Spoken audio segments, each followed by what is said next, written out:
Hello, and welcome to the final installment of Stocking Issa's Kitchen. We just wanted to go ahead and put everything together so that you could kind of see where our kitchen stands for right now. All the pantry stuff, freezer or refrigerator, freezer,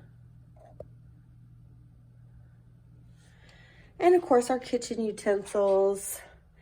Issa has some cookies she just finished baking, some sandwiches that are cooling, as well as some muffins.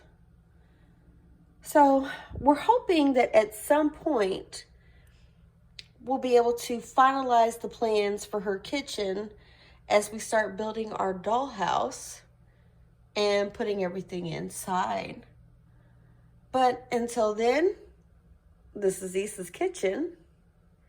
This is Issa, and we thank you for coming.